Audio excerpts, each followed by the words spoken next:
Halo teman-teman, perkenalkan nama saya Marta Wawarina dengan NIM 2301040069. Di sini saya akan menjelaskan materi mata kuliah pendidikan kewarganegaraan yang berjudul Demokrasi Indonesia. Di sini saya akan menjelaskan pokok-pokok pembahasan. Yang pertama ada makna demokrasi dan prinsip-prinsipnya. Yang kedua ada demokrasi Indonesia. Yang ketiga ada pelaksanaan demokrasi di Indonesia. Dan yang keempat ada pendidikan demokrasi. Di sini kita akan membahas pengertian dari demokrasi.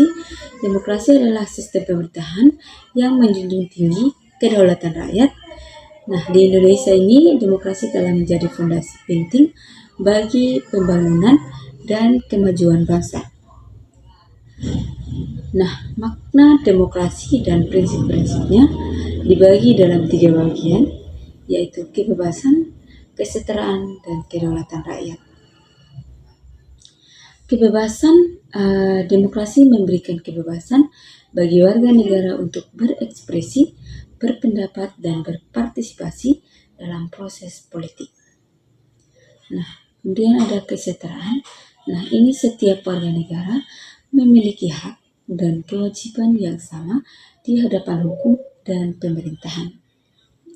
Dan yang ketiga ada kedaulatan rakyat. Nah, ini kekuasaan tertinggi berada di tangan rakyat yang diwujudkan melalui pemilihan umum yang bebas dan adil. Kemudian ada demokrasi Indonesia. Nah, sejarah dan perkembangannya. Yang pertama ada di era kemerdekaan.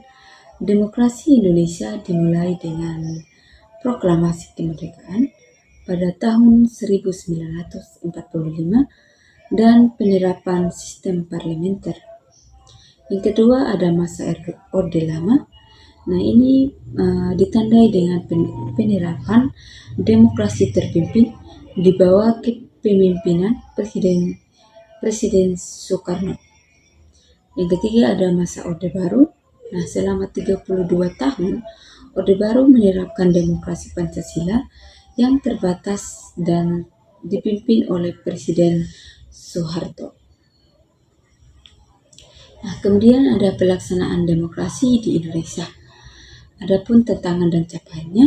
Nah, tantangannya ada isu seperti korupsi, kesenjangan ekonomi, dan polarisasi politik yang perlu diatasi.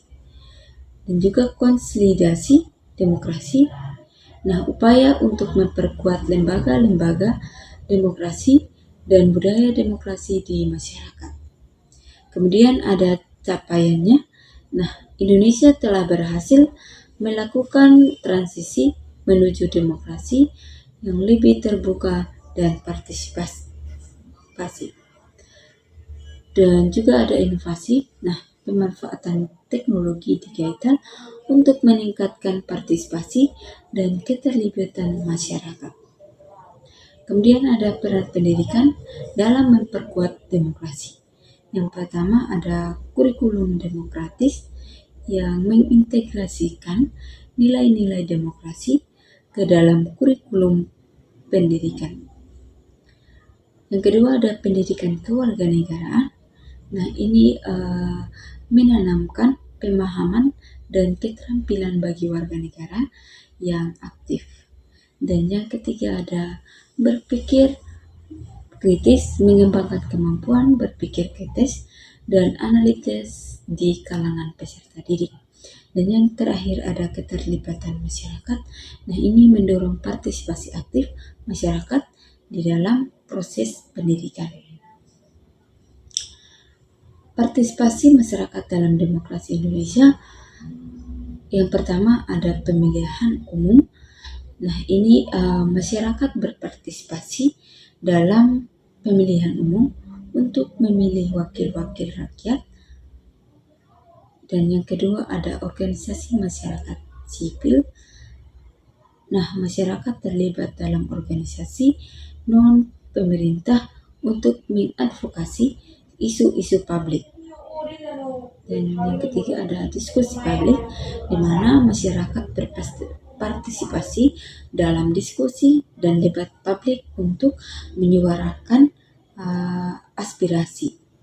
Dan kemudian ada upaya menjaga nilai-nilai demokrasi.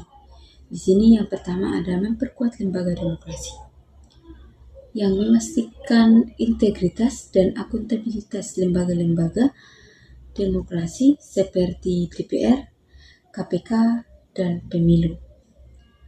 Kemudian ada membangun budaya demokrasi.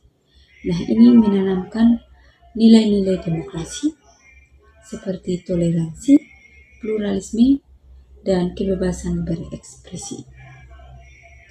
Kemudian ada mendorong pendidikan demokrasi yang meningkatkan akses dan kualitas pendidikan kewarganegaraan di semua jenjang pendidikan. Kemudian memperkuat peran masyarakat sipil, memberi ruang bagi masyarakat sipil untuk berpartisipasi dan mengawasi proses demokrasi. Demikian penjelasan dari saya. Sekian dan terima kasih.